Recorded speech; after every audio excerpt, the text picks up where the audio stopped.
আৰু তেওঁবিলাকৰ চাৰিওফালে প্ৰভুৰ মহিমা প্ৰকাশিত হ'ল।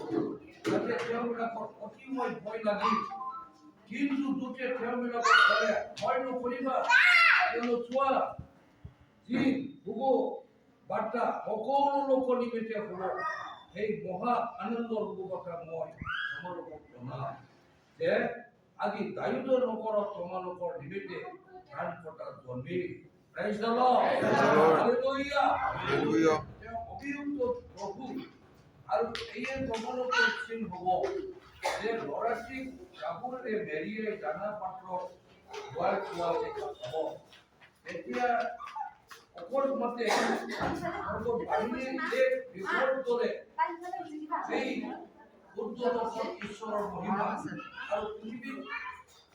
আৰু পৃথিৱীৰ প্ৰতি মাত্ৰ মানুহবিলাকৰ মাজত ইমানলৈকে ইমানেই না এইবুলি ঈশ্বৰৰ স্তুতি কৰিলে।